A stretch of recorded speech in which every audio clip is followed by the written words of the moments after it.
살아계신 하나님 아버지, 감사와 찬송과 영광을 올려드립니다. 아멘. 오늘도 저희들의 생명을 연장시켜 주시고 또 건강 주시고 저희들의 발걸음을 하나님의 은혜의 보좌 앞으로 옮겨 주셔서 하나님 앞에 예배하며 또 찬송을 드리며 기도하며 말씀을 전하고 들으며 하루를 시작하게 해주시니 아버지 감사합니다. 아멘. 아버지 하나님, 모든 것이 하나님의 은혜인 줄 믿습니다. 아멘. 아버지, 저희들이 어리석어 그 하나님의 은혜를 인정하지 못하고 감사하지 못하는 때가 있습니다. 주여. 아버지, 범사에 감사하라고 왜 말씀하셨는지를 저희들이 깨닫습니다. 하나님의 은혜가 아니면 저희가 하루도 또 아무것도 할 수 없는 존재임을 늘 깨닫고 범사에 감사하는 생활을 하는 하나님의 자녀된 저희들이 되게 하여 주옵소서. 아멘. 이 시간 하나님의 말씀을 전하고 들을 때에 성령 하나님께서 이 시간을 온전히 주장하여 주옵소서. 아멘. 예수 그리스도 이름으로 축복하며 기도 올리옵나이다. 아멘. 자, 영적인 우울증이라고 표현할 수 있는 정도의 상태에 있었던 엘리야를 하나님께서 또 긍휼히 여기시고 또 은혜를 베푸셔서 천사를 통해서 먹이시고 어루만지시고 그래서 하나님의 산, 하나님께로 이끌고 있는 거죠. 결국은 엘리야는 자신의 사역지인 북이스라엘 아합 왕 앞에서 떠나서 가장 먼 곳인 브엘세바까지 도망을 쳤어요. 현실이 바뀌지 않는 것에 대해서 450대 1의 영적 전쟁을 승리를 이끌었고 가뭄에서 비를 내리게 했고 뭐 이런 여러 가지 일들을 했는데 아합 왕과 이세벨의 그 마음은 바뀌지 않았고 네가 내일 당장 죽을 것이다 라는 그 말에 엘리야가 도망을 치고 그런 모습들이 우리에게도 있을 수 있다. 하나님께서 그렇게 은혜 주시고 오늘날까지 베푸신 은혜가 크거늘 그거는 잘 기억하지 못하고 지금 당면한 상황과 환경을 바라보게 되면 낙심하게 되고 좌절하게 되고 깔아앉게 된다. 그런 상황에 있던 엘리야를 하나님께서는 어루만지시고 영적으로 회복시키시고 떡과 물을 준비하셔서 또 먹이시고 그래서 하나님의 산 호렙에 이르렀다고 했는데 40주야를 거쳐서 말씀드렸습니다만 제대로 걸었으면 하루에 35km씩만 걸어도 열흘이면 갈 수 있는 거리를 40주야를 걸었다는 것은 가는 동안에 아마 먹지 못하고 금식하며 걸었을 것이다 라고 추측을 한단 말이에요. 자, 그렇게 해서 하나님의 산 호렙에 이르렀어요. 근데 여기서 지금 여러분이 한번 읽어서는 잘 감이 안 오긴 할 텐데 하나님의 산으로 하나님이 부르신 거예요? 엘리야가 온 거예요?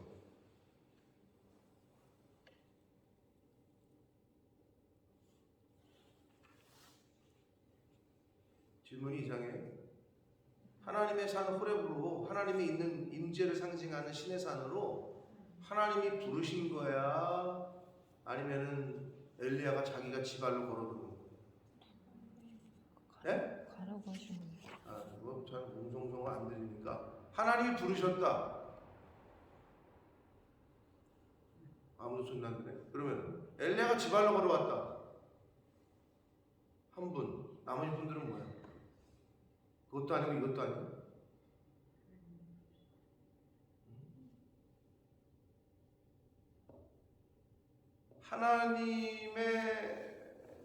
하나님은 아셨겠지. 호렙산으로 오는 거를 당연히 하나님 모르시는 게 없으니까. 그러나 오늘 성경을 저희가 읽었을 때에는 엘리야가 물론 하나님께로 찾아오고 있는 거죠. 그러나 전적으로 하나님께서 엘리야를 하나님의 의지로만, 하나님의 의지대로 강권적으로 부르신 건 아닌 것 같아요. 왜 그러냐? 엘리야야, 네가 왜 여기 있느냐라고 2번이나 물으셔요. 그러니까 그 본문을 여러 번 읽으셔야 이게 이제 돌아가는 그 뒷배경과 느낌을 알 수 있는데, 오늘 나와서 지금 저랑 한번 읽어서는 알 수가 없고요. 나중에 집에 들어가서 집에 가셔서 묵상을 좀 해보시라. 하나님은 계속 2번이나 물으셔요. 엘리야야, 네가 왜 여기 있느냐? 자, 그렇다면 엘리야가 여기 있어야 된다는 거예요? 있을 자리라는 거예요? 있지 말아야 될 자리라는 거예요? 있지 말아야 될 자리라는 거죠. 그럼 어디 있어야 된다는 거예요? 하나님이 엘리야를 어디로 보내셨어요?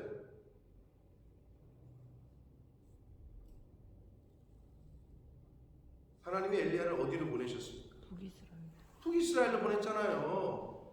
즉 하나님이 보내신 사역지에서 지금 이탈을 했다고. 하나님이 보내신 곳, 너가 있어야 할 곳이 여기가 아닌데 너 지금 왜 여기 있느냐라고.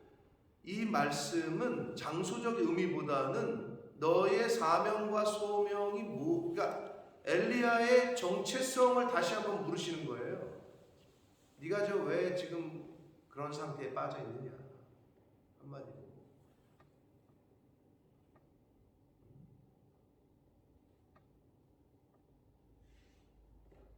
자, 그런 전체적인 틀 안에서 다시 이제 한 절씩 본문을 통해서 한번 말씀 속으로 들어가 보겠습니다. 9절을 보시면 엘리야가 그곳 호렙산이겠죠? 호렙산 굴에 들어가 거기서 머물더니. 호렙산에 있는 한 굴이겠죠, 그죠? 근데 이 의미가 산에서 그 추우니까 굴에 들어갔다, 이 의미보다는 엘리야의 영적인 상태를 보여줘요. 굴에 들어갔다. 여러분, 우울증 걸린 사람들은 어떻게 표현하냐면 자신이 쌓은 성 또는 자신이 만든 굴 속에 들어가서 아무하고도 교제를 안 해. 그냥 동굴 같은 곳, 그냥 정신적인 동굴 같은 데 들어가 있다는 거지. 그러니까 늘 동굴 같은 데서 이렇게 우울하고 이렇게 혼자 있다는 거야. 그래서 우울증에 걸린 사람들은 교제를 잘 안 해. 릴레이션십이 없다고, 다른 사람들이랑. 그러니까 자기가 쌓은 벽 안에, 성 안에 자기가 갇혀 있다, 이런 표현을 쓴단 말이에요, 의사들이. 지금 엘리야가 왜 굴에 들어가냐고. 하나님을 만나러 와서 하나님 앞으로 나아가야지. 그래서 이 굴에 들어가 있던 엘리야를 하나님께서 뭐라 그러시냐면, 일단 11절로 가보시면 여호와께서 이르시되 너는 나가서, 어디서? 굴에서 나오라는 거지. 나가서 여호와 앞에 서라. 근데 여호와 앞에서 산에 서라, 이렇게 말씀하셔요. 그러니까 이 엘리야의 지금 영적 상태가 어떤지를 엿볼 수 있는 거예요. 굴에 들어갔다. 점점점 깊은 곳으로 들어가. 관계를 안 하고 단절을 시킨단 말이에요. 여러분, 이렇게 대외 활동이 활발하고 릴레이션십이 많고 교류가 많고 교제가 많은 사람들은 우울증에 걸리질 않아요. 그리고 우울증에 빠진 사람은 그렇게 할 수도 없어요. 그럼 영적 우울증은 뭐냐? 하나님과의 관계가 끊어진 게 영적 우울증이에요. 영적 우울증은 뭐냐? 교회와의 관계가 단절이 되고. 영적 우울증은 뭐냐? 목회자와의 관계가 단절이 되고. 영적 우울증은 뭐냐? 성도 간에 하나님을 믿는 그 공동체 안에서의 관계가 단절이 된 사람이 영적 우울증에 빠진 사람이에요.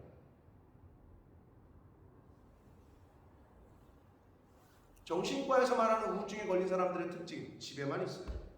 방에만 있어요. 여러분, 우울증 걸린 사람들이 막 동아리 활동하고 막 활발하게 막 이렇게 막 액티브하게 이렇게 하진 않아요.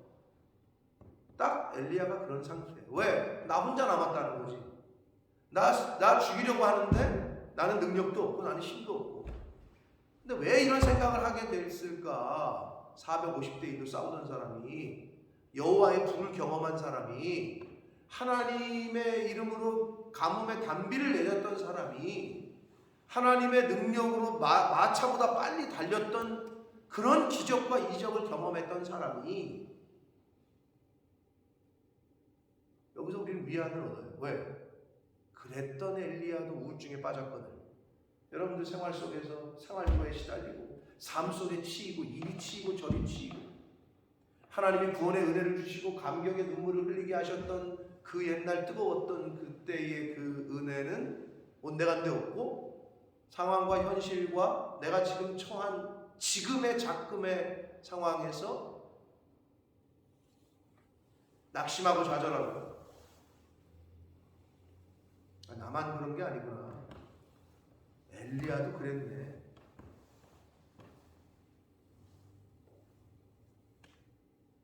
왜 성경을 우리에게 주셨겠냐? 잘 묵상하고 잘 배워서 엘리야와 같은 상황에 처했어요. 다윗과 같은 상황에 처했어요. 12 제자들과 같은 상황에 처했어요. 동일한 실수와 동일한 어리석음을 저지르지 말라고 주셨겠지요. 그것을 우리가 성경을 통해서 나에게 적용을 시키고 내 삶에 비춰보아서 그거를 내 것으로 만들면 그 사람에게 복이 되고 유익이 되지만 성경을 보지도 않고 묵상도 안 하고 성경은 성경이고 나는 나고 이런 식으로 신앙생활을 하다 보면 이 말씀이 능력인데 이 말씀이 나에게 아무런 관계가 없게 됩니다. 그래서 동일하게 말씀을 전하고 들었는데 어떤 사람은 은혜를 받고 어떤 사람은 아무렇지도 않고 어떤 사람은 은혜를 받아서 눈물을 흘리고 회개가 일어나고 생활이 바뀌는데 어떤 사람은 백날 들어도 똑같고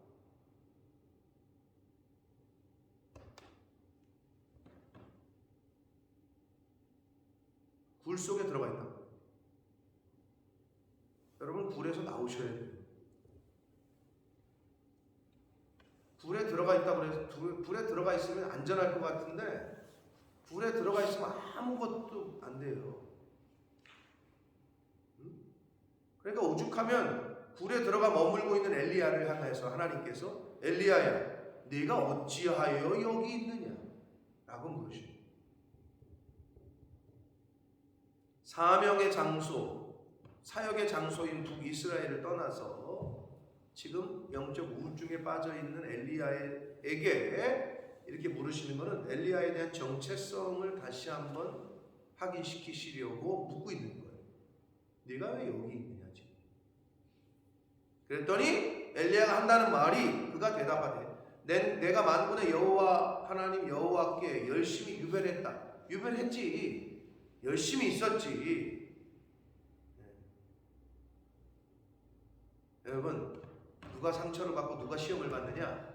교회에 관심이 많고 교회에서 봉사를 많이 하는 사람들 그런 분들이 상처를 받고 시험에 들지 교회 저기 가장자리에서 구경꾼에 있는 사람들은 상처 안 받아요. 근데 반대로 교회 저 바깥에서 이렇게 구경꾼에 있는 위치 어느 적당한 거리를 두고 신앙생활하는 사람들은 상처도 안 받지만 은혜도 못 받아요. 복도 못 받아요. 그럼 어떻게 하느냐? 하나님의 말씀대로 살려고 노력하고 열심히 있고 특심이 있고 봉사하고 교회 일에 관심을 갖고 그렇게 하는 분들이 은혜도 받고 복도 받지만 그걸 지키지 못하고 그러면 상처도 받고 시험도 받는 거예요.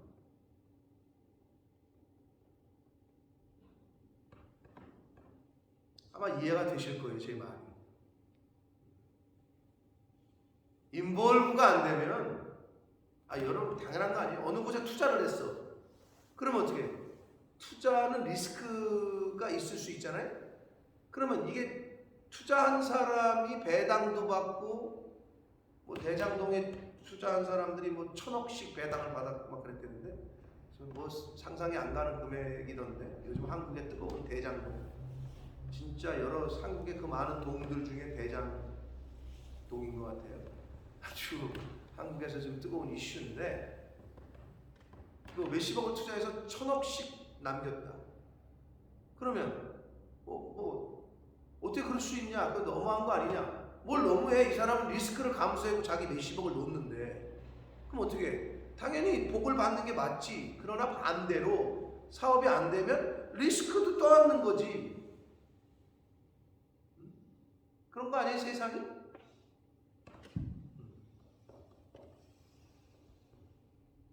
영적으로도 마찬가지예요. 왜 사람들이 이렇게 인볼브를 못합니까? 왜 올인을 안 합니까? 세상에서 투자할 때 왜 뭐 사과를 한 바구니에 담지 말고 여러 바구니에 담아라. 그게 이제 증권하는 사람들의 뭐 은어랬는데 이렇게 분산 투자를 해라 이런 거잖아요. 그게 세상이라면 우리가 하나님 앞에서 하나님을 믿을진데 하나님과 세상에 분산 투자하시는 분들이 있어. 한 50%는 이쪽에, 나머지는 이쪽에. 여러분 이런 분들, 이런 사람을 하나님이 쓰시겠냐? 두 마음을 품었는데 두 마음을 품은 사람을 쓰시겠냐고? 그건 안 쓰시겠지 당연히. 하나님 앞에서 내가 어떤 마음인지를 늘 살피셔야 돼요.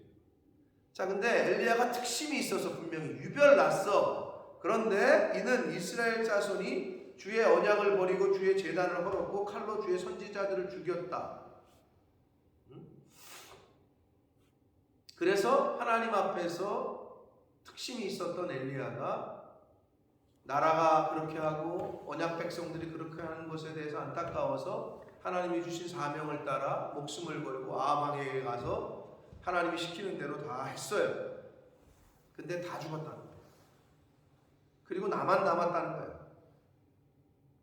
약간은 이 말투에서 하나님에 대한 헌신에도 불구하고 쫓기는 신세가 된 자신의 상황과 처한 처지를 약간 하나님에게 원망하는 투의 어조가 있어요. 오직 나만 남았거늘 그들이 나도 죽이려고 합니다 라고 하나님께 얘기하고 있는 거예요.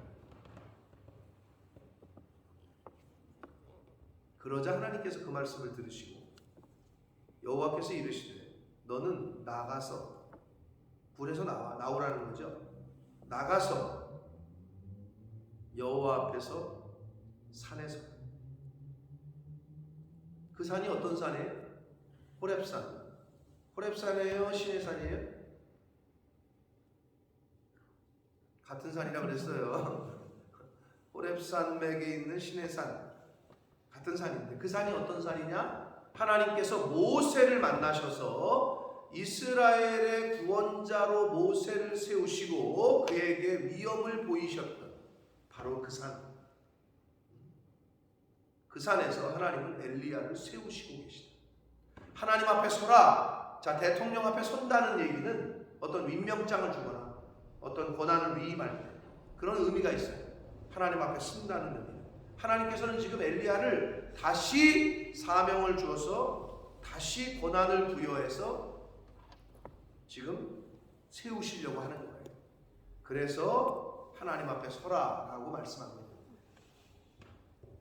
여호와께서 지나가시는데 여호와 앞에 크고 강한 바람이 산을 가르고 바위를 부수나 바람 가운데 하나님이 여호와께서 계시지도 아니하고 바람 후에 지진이 있으나 지진 가운데에도 여호와께서 계시지 아니하고 또 지진 후에 불이 있으나 불 가운데도 계시지 아니하더니 불 후에 세미한 소리가 있었다.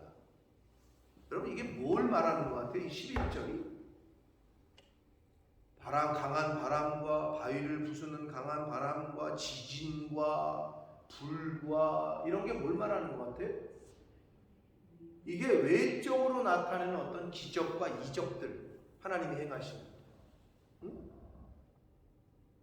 그거보다도 어떻게 세미한 소리가 있다. 그런데 엘리야가 그 소리를 듣고 하나님 앞에 이제 나아가죠. 자, 바람 가운데도 안 계시고 지진 가운데도 안 계시고 불 가운데도 계시지 않다. 불 후에 세미한 소리가 있다. 세미한 소리는 하나님의 음성이겠죠? 하나님이 부드럽게 부르시는 거예요. 어떤 기적과 능력으로 너 까불면 너 똑바로 안 하면 이렇게 돼. 나 이런 사람이야. 이렇게 나타나시지 않고 세미한 부드러운 음성으로 나타나셔요. 그리고 부르시고 계시다. 하나님의 음성이고 그리고 바로 하나님의 말씀을 뜻하는 오늘날 저와 여러분에게 손에 들려있는 성경이란 말이에요. 이 말씀 속에서 우리는 하나님을 만나야 되고 이 말씀을 통해서 나에게 주시는 하나님의 음성을 들어야 할 줄 믿습니다. 아멘. 자꾸 딴 데서 찾으려고 그래요. 우리는 어떤 거? 어떤 기적이 나타나길 바라고 나에게도 뭔가 어떤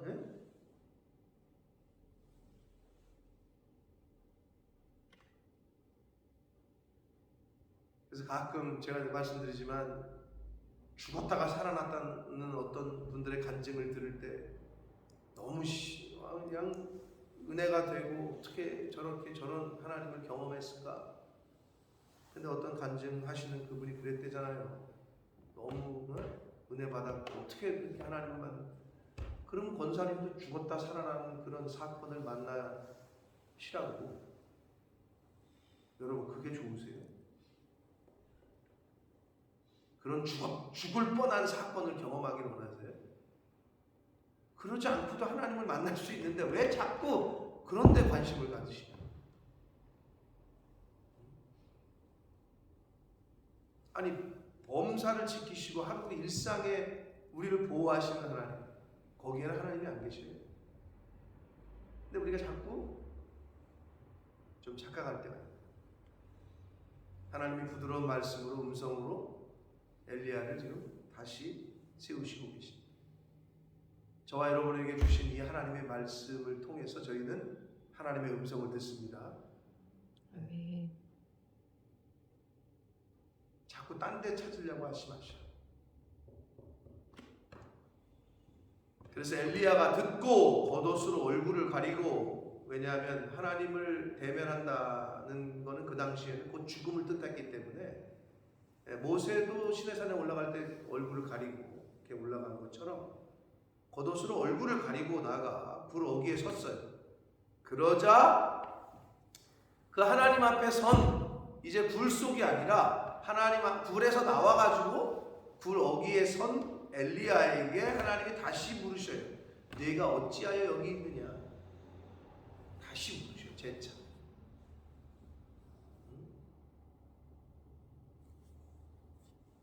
왜 두 번이나 물으셨는지를 여러분이 이제 이 본문 속에서 느끼셔야 되는데, 엘리야의 사명의 재확인, 너의 아이덴티티, 너의 정체성에 대해서 하나님은 재차 묻고 계신 거예요. 그랬는데 역시 엘리야는 우리를 실망시키지 않아. 하나님, 제가 잘못했습니다.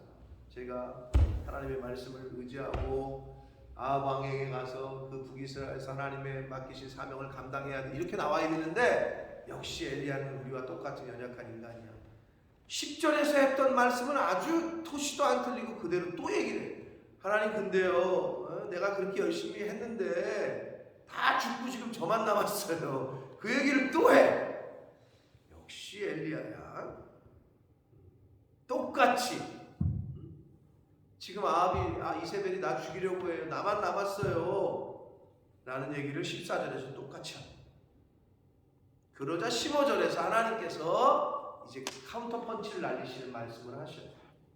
15절이 굉장히 중요합니다. 같이 읽겠습니다. 시작. 여호와께서 그에게 이르시되 너는 내 길을 돌이켜 광야를 통하여 다메섹에 가서 이르거든 하사엘에게 기름을 부어 아람의 왕이 되게 하고. 자, 15절 이하에서 이제 세 가지 사명을 하나님께서 다시 주셔요. 세 가지 일을. 그런데 첫 번째 그 세 가지 사명을 감당하기 위해서는 전제 조건이 있는데 그게 뭐냐? 너는 내 길을 돌이키라.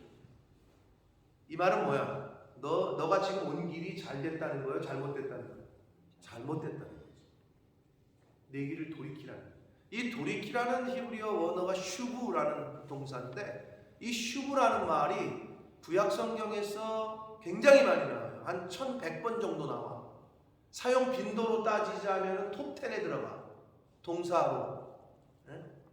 구약 성경 이 39권에서 이 슈브라는 단어가 1100번 정도 쓰여.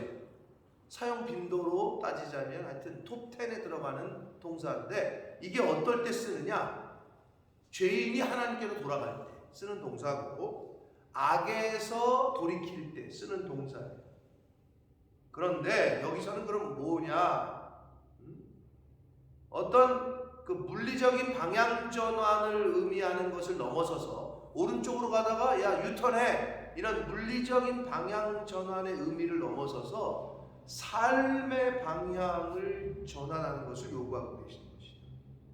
요럴 때 쓰는 단어라는 거예요. 그러니까 엘리야의 너의 지금 야 이쪽으로 너 남쪽으로 내려온 이런 의미보다는 결국 너가 돌이켜야 될 삶의 어떤 그 방향성이 잘못됐기 때문에 하나님께로 돌이키라는 거죠. 너는 내 길을 돌이켜. 자, 그래서 오늘 본문에서 사실 중요한 단어, 중요한 그 핵심 그 단어들은 뭐냐면 불에 들어갔다. 들어가 있는 엘리야. 근데 하나님은 불에서 끄집어내. 나와서 하나님 앞에 서는 거. 하나님 앞에 서. 그리고 돌이킨다라는 이런 하나님의 명령. 결국 내가 쌓은 불, 내가 갖고 있는 불들이 있어. 여러분이 각자 갖고 있는 박스가 머릿속에 있대잖아. 그래서 그게 뭐야? 그게 기준이야. 내가 여태까지 살아온 기준, 그 박스 안에 들어가 있는 거는 맞는 거고 밖에 있는 건 틀린 거야. 그것 때문에 사람들이 싸우는 거야. 나는 이렇게 하는데 너는 저렇게 하네? 왜 그러지? 그건 본질이 아니야. 예를 들어 호박을 쓰는데 별 모양으로 쓸건, 동그랗게 쓸건, 네모나게 쓸건, 두껍게 쓸건, 얇게 쓴건 이건 본질이 아니야. 된장찌개가 본질이지. 자기가 갖고 있는 네모 박스가 불이 있어. 그걸 불에 비유하자고. 불에서 나와야 돼. 나와서 하나님 앞에 서야 돼. 말씀 앞에 서야 돼. 아멘. 근데 자꾸 우리는 불 안에 들어가가지고 그냥 그러고 있으니 각자가 다 불이 있어요. 그게 여러분의 살아온 경험이야. 살아온 지식이고 다 달라. 근데 왜 나한테만 맞추라고 그래? 다 다르거든. 누구한테 맞춰야 돼? 하나님 앞에 맞춰야 돼. 나도 하나님 앞에 맞추고 너도 하나님 앞에 맞추고. 이게 신앙생활이고 이게 교회야. 하나님 말씀 앞에 서야 돼. 그리고 궁극적으로 그거는 돌이키는 삶의 방향 전환을 완전히 쉬고 돌이켜. 너는 돌이켜. 그러면서 세 가지를 하나님이 명령을 하셔요. 네? 아람의 하사엘에게 기름을 붓고 예후에게 기름을 붓고 엘리사에게 기름을 넣어라. 그럼 하사엘은 누구냐? 아람 왕 벳하닷의 군대 장관이야. 결국 벳하닷을 이 하사엘이 죽이고 왕이 돼. 근데 이방 나라 적군에게도 기름을 부으래 하나님이. 자, 그리고 예후는 누구냐? 북이스라엘의 왕이야. 나중에 북이스라엘의 왕이 되는 사람이야. 그리고 엘리사는 당연히 엘리야의 이제 후배고. 근데 여기서 하나님 앞에 선 엘리야에게 문맥상 그리고 엘리야 쪽에서 봤을 때 어떤 하나님이 말씀을 하셔야 될 것 같아요? 엘리야가 뭘 기대했을 것 같아요? 야, 너 이제 돌아가라. 너 돌이켜. 너 다시 가. 아합과 이세벨 내가 혼내줄게. 끝장낼게. 너 걱정하지 말고 가. 내가 너 가는 길 다 예비해 놓을게. 뭐 이런 거였어야 될 것 같은데 웬 생뚱맞게 다른 나라 사람 군대 장관에게 기름을 부으라고 그러고 예후라는 사람에게 기름, 그리고 엘리사에게 기름을 부으란 얘기는 뭐예요? 엘리야 입장에서는 너 이제 끝났어. 넌 리타이어 해. 너는 이제 끝났고 너 다음 때 세워. 그러니까 엘리야 입장에서는 전혀 듣고 싶었던 얘기가 아니야. 자기 지금 지금 영적으로 다운되어 있고 막 그런 엘리야인데 엘리야에게는 전혀 듣고 싶지 않은 사명을 주시는 거지. 관계없고. 사랑하는 성도 여러분, 하나님의 계획은 인간의 이성을 초월한단 말이에요. 우리의 생각과 이성을 뛰어넘으시오. 근데 결국은 이게 어떻게 되냐면 이 하사엘은 아람의 왕이 되는데 벳하닷을 죽이고 이스라엘을 계속 견제를 해. 즉 이스라엘을 치는 몽둥이로 사용하셔 하나님께서 이 하사엘을. 예후도 마찬가지야. 그 직전 왕의 어떤 그 악한 일들을 다 뒤집어 엎고 하는 일에 하나님의 이 하사엘과 예후와 엘리사의 공통점은 뭐냐? 하나님의 도구로 사용된 인물이라는 거예요. 하나님의 도구로 사용돼요. 이 인물들이 이제 나중에 이 뒤에 나온단 말이에요. 그래서 엘리야에게 사명을 다시 주시는데 이 세 가지 사명을 주시면서 말 그대로 남은 자 사상, 남은 자 7,000명을 말씀하셔요. 자꾸 혼자만 있다 그러니까 엘리야가 나 혼자 남았다고, 내 주변에 아무도 없다고. 아무도 없기는 하나님께서는 바알에게 무릎 꿇지 아니하고 바알에게 입 맞추지 아니한, 즉 바알을 숭배하지 않는 신실한 하나님의 사람들, 렘넌트들을 7,000명을 남겨놓고 계십니다. 자, 7은 완전수죠. 7의 배수. 그러니까 7,000은 완전한 하나님의 사람들, 완전한 숫자가 있다는 거예요. 7,000명을 남겨놓고 계신다 라고 말씀을 하십니다. 그러자 엘리야가 그 말씀을 듣고 즉시로 떠납니다. 엘리야가 거기서 떠나 19절 사밧의 아들 엘리사를 만나니 그가 12겨리소를 앞세우고 12겨리는 한 겨리는 2마리 소를 말해요. 2마리 소를 한 겨리라고 얘기하는데 12겨리니까 24마리의 소가 있다는 거고, 그럼 엘리사의 직업이 뭐냐? 뭐 농부였던 것 같아요. 24마리의 소가 있다는 거는 그 당시 아주 거부였다는 거예요. 빈농이 아니라 두농이에요. 밭을 갈고 있는데 자기는 12째 겨리소와 함께 있었는데 엘리야가 그리로 가서 겉옷을 그의 위에 던졌다. 이거는 그 당시 통용되던 어떤 상징적인 표현인데 겉옷을 그의 위에 던진다. 김현수 권사님만 정도만 보셨어요? 어떤 분의 목사 안수식에 참여해 보신 적 있어요? 없어요? 많이 있어요. 목사 안수식에 참여해 본 적 있어요? 친척이 아닌데도 뭐 예를 들면 내가 섬기고 있는 교회 부목사님이 목사 안수 받는다든지 뭐 이런 거 보신 적 있어요? 다른 분들 있어요? 최 집사님 있어요? 목사 안수식에 참여해 본 적? 아마 자기의 친척이나 자기 아들이나 뭐 친척이 목사 안수를 받는 거 아니고서는 참여해 볼 일이 거의 없는데, 목사 안수식의 순서 중에 여러 순서가 있으나 뭐가 기억이 나세요? 뭐 딱 지금 이 얘기를 내가 꺼낸 이유는 바로 그 얘기인데, 뭐 목사 안수식 할 때 이제 여러 목사님들이 안수하는 것도 있고 여러 가지 순서가 있는데, 성의 가운을 입힌다고 선배 목사님들이 이 목사 안수를 받는 대상자에게 성의를 입혀주는 게 있어요. 가운을 입혀줘. 그게 뭐야? 옛날 구약으로 말하면 제사장의 에봇을 입히는 거지. 목사로 세우는 거지. 이것과 비슷한 거예요. 겉옷을 그 사람에게 준다는 얘기는 자기가 하고 있는 일의 직임을 이 사람한테 넘긴다는 의미가 있단 말이에요. 그러니까 엘리사가 농사 짓고 있다가 엘리야가 겉옷을 자기에게 던지는 걸 보고 사인, 그런 통용되던 거니까 나를 부르고 있네.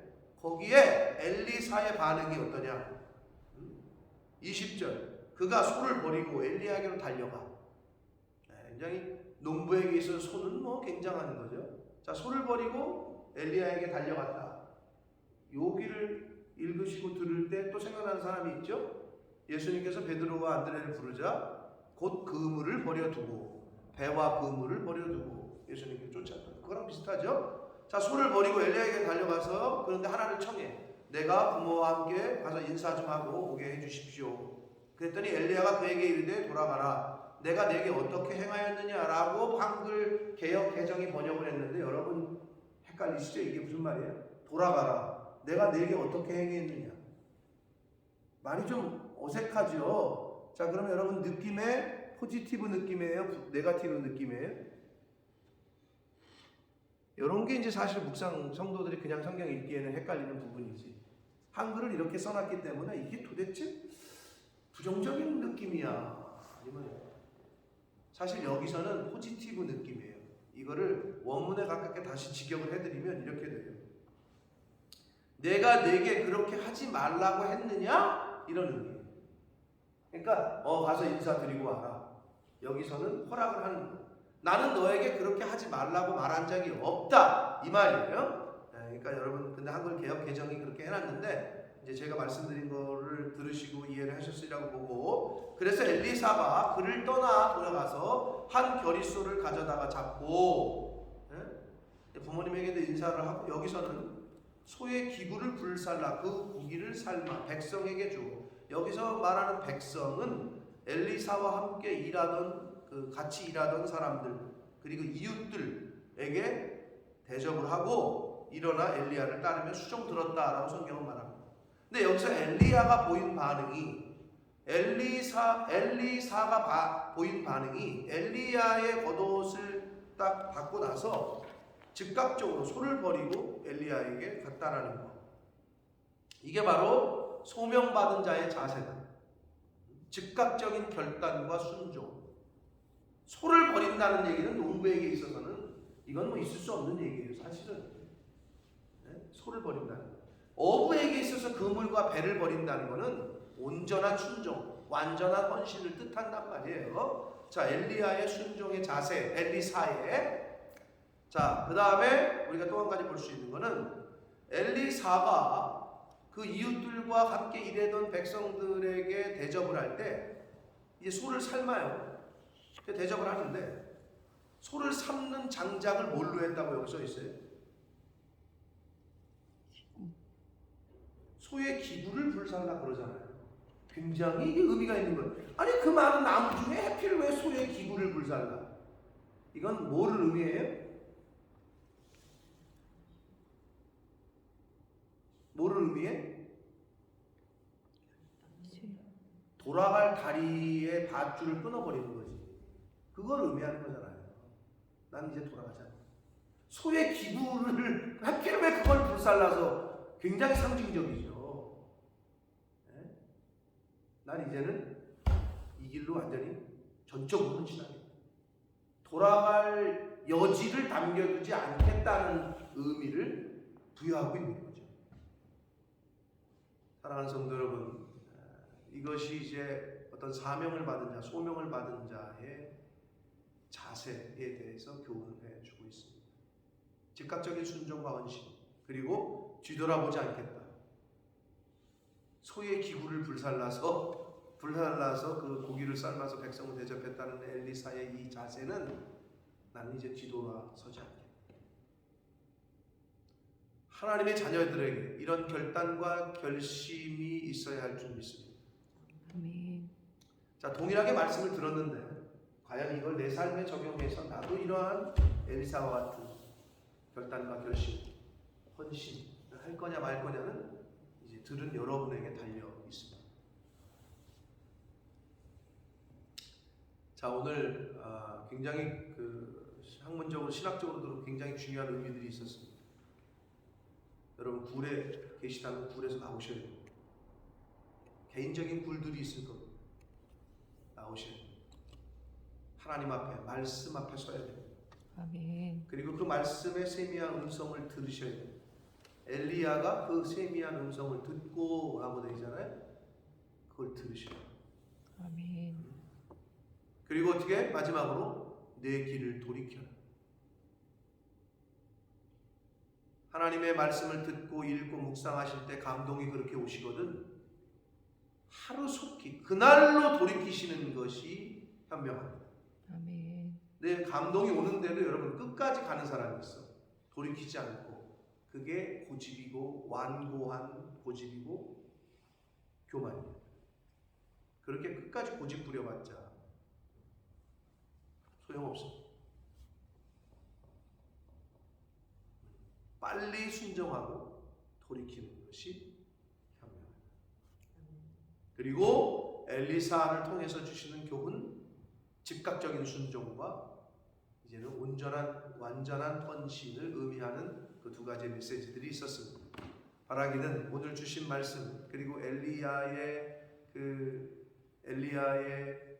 호렙산에서의 하나님과의 대화 가운데 우리가 받았던 교훈들, 엘리사의 자세들, 이거를 좀 오늘 하루 묵상하시면서